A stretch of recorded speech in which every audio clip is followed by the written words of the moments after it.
growing up. Kaya naman ngayon na parang paano ba? Nagkakaroon ako ng chance to heal my inner child.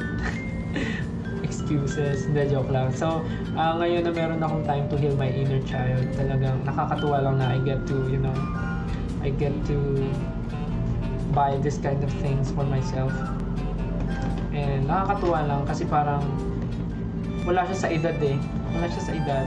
Parang ano siya, parte siya ng pagkatao mo and wala namang masama kung mag-e-enjoy ka sa ganitong bagay. You're also tao ka lang and dumaan ka sa pagkabata and I'm sure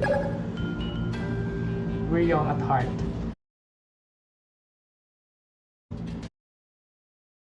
The means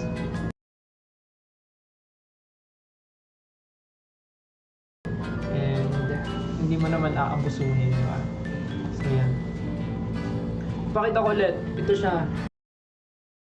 Ito ang SpongeBob X Pop Mart collection from Nickelodeon. Woo! Pinakita ko na sa inyo para lang hindi kayo magulat na meron akong ganito. Ayan. So cute, right? Perfect. Hindi ako i-judge na nagko-collect ako. Wala lang, nakakatawa lang talaga yung feeling. Hindi ako reseller baka isipin nyo reseller ako. Tapos alam niyo yung iniisip ko, what if kaya magkaroon ng Pop Mart X Brawl Stars? Naku, mabubudol talaga ako kung nagkaroon. So, ang favorite ko ngayon, pag nagkaroon ng ang mga minamanifest ko na magkaroon ng Pop Mart series ay unang-una Brawl Stars. Pag nagkaroon ng Pop Mart X Brawl Stars, nakabibili talaga ako.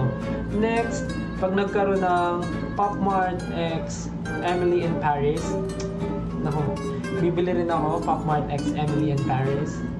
And ano ba?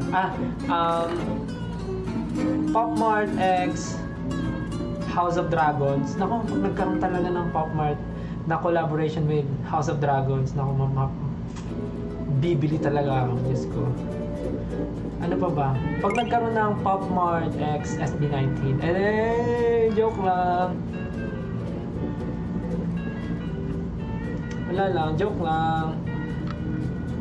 Yun, pagka yun mga nagkaroon ng collaboration with Pop Mart, grabe. Nakaka ano yun, makinginig talaga ako. Hello po sa 4.8 viewers natin. Kakatuwa lang. So ayun, pag nagkaroon ng Brawl Stars, X, Pop Mart, Emily in Paris, with Pop Mart, House of Dragon and Pop Mart. Tsaka ano nga pala, Adventure Time and Pop Mart. Parang wala pang nakita, Adventure Time and Pop Mart. Pag nagkaroon ng collab yun, ako mapapabili talaga ako. So, di ba, ano pa ba?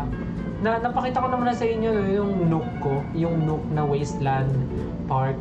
Yun yung nilive ko last time sa airport. So, hindi ko na mapakita kasi nilive ko naman eh. Pag gusto nyo tignan ulit lahat, wag na. Tapos nakita ko, meron pala sa meron sa Blue App. Meron pala doon na parang mga mura din na pag bumili ka na ng isang set, mas mura. Nakita ko yung ibang series ng Nook. Meron yung Nook the Kid, tsaka yung Nook na, ano ba yun? Nook the Kid, tsaka yung Nook, I forgot, wait, I'll check. So dalawa yung nakita kong series na maganda na nilagay ko na sa inagtokart ko na. Ayun, yung Nook's Little World series.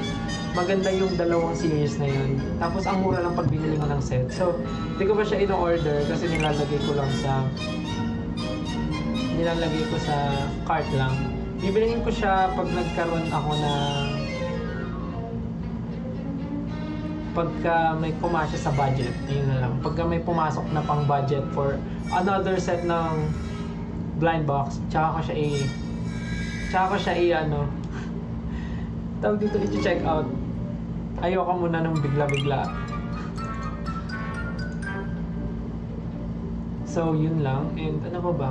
Ano ba bang gusto kong Pop Mart collection? Yun, with SB19 sana. Joke lang. Tapos alam niyo ba, umorder na ako sa sa Blue Up ng na